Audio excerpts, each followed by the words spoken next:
अपना घर चलाने और अपने बच्चों का पेट भरने के लिए वो दूसरों के यहाँ मेहनत मजदूरी किया करता था। कई बार उसे पूरे दिन मजदूरी करने के बदले सिर्फ आधे पैसे, फटे पुराने कपड़े और बासी खाना मिल जाता था, जिन्हें वो शाम को अपने गमछे में बांधकर अपने बच्चों के लिए घर ले जाता था।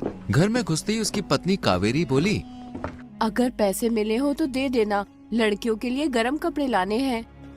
जरा सांस तो लेने दो, कुछ कपड़े मिले हैं, पहना कर देख लो, ये सर्दियाँ तो कट ही जाएंगी। हर बार सर्दियाँ तुम्हारे मिले हुए इन चीथड़ों में ही कट जाती हैं। पता नहीं कभी नए मयस्सर होंगे या नहीं। सूरज ने गमछा खोला और कावेरी से कहा, आज के काम में कपड़ों के साथ साथ एक खाना भी मिला है, मिल बांट कर खा लो, साथ में गुड़ खाकर पानी पी लेना, पेट भर जाएगा। कावेरी ने सूरज से ये भी नहीं पूछा कि तुमने खाना खाया या फिर नहीं, और खाना लेकर अंदर चली गई। ये देखकर सूरज की आंखों में आंसू आ गए। उसने भी सुबह से कुछ नहीं खाया था। बेटियों के खातिर पेट पर पट्टी बांधकर वो दिन रात कमाता रहता। 3 बेटियां होने के बाद एक बेटे की चाह थी, अगर बेटा हो जाए तो घर में कमाने वाला और हो जाएगा। कावेरी की सास दया चिल्लाते हुए बोली, अरे ओ कावेरी, ये सूरज कहाँ चला गया? राखी आ रही है, कुछ पैसों का इंतजाम करके रख ले। लड़कियां ससुराल से आएंगी तो खाली हाथ जाते हुए अच्छी नहीं लगेंगी। कावेरी को ये सुनकर गुस्सा आया, लेकिन वो गुस्सा पीते हुए बोली, अम्मा जानती तो हो इनकी अकेले की जान को कितने झमेले हैं। इस राखी पर शायद कुछ ना हो पाएगा। बहन बेटी को देने से बरकत आती है, लेकिन तुम लोगों के हाथ से तो कुछ छूटता ही नहीं है। कल को जब अपनी 4 बेटियां राखी पर आया करेंगी तब पता चलेगा। कावेरी को ये बर्दाश्त न हो सका। वो बोली, अम्मा कहो तो बेटियों के गले में पत्थर बांधकर कुएं में फेंक दूं। उसके बाद ये जो भी कमाएंगे वो आपकी बेटियों को दे देंगे, फिर तो हो जाएगी ना हमारे घर में बरकत। ये तो सोचती नहीं है कि दिन भर गधे की तरह जी तोड़ मेहनत करते हैं, तब जाकर 2 समय का चूल्हा जलता है, और आपको अपनी बेटियों की पड़ी है। बस तुझे तो बोलने का मौका मिलना चाहिए, मना कर दूंगी अपनी बेटियों से, कोई जरूरत नहीं है त्योहार पर आने की।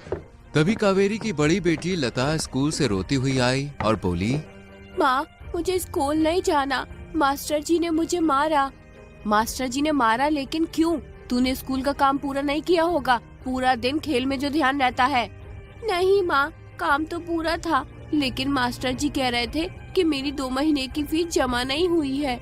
हे भगवान, पलक झपकते ही 2 महीने बीत गए और फीस तो इन दोनों की भी बाकी होगी। बोलती हूँ तेरे पिताजी से, कोई ना कोई बंदोबस्त तो करना पड़ेगा। शाम को सूरज के आते ही कावेरी ने फीस की बात की। ये सुनकर सूरज परेशान हो गया। वो सोचने लगा कि तीनों बेटियों की फीस मिलाकर 300 रुपए बैठती है, 100 रुपए मजदूरी के मिलते हैं, फिर 300 रुपए कैसे जुटाऊंगा। रात यूं ही फीस की चिंता में गुजर गई। गांव में सर्कस लगा था। लड़कियां जिद करने लगी कि पिताजी आज हमें सर्कस ले चलो, हमें भी सर्कस देखना है। चलो ना, वैसे ही कहीं जाना नहीं होता। सूरज सबके जिद करने पर उन्हें सर्कस ले गया। सर्कस में जाकर इस तरह की मुस्कान आई थी, लेकिन सूरज तो अब भी बच्चों की फीस की उलझन में ही पड़ा हुआ था।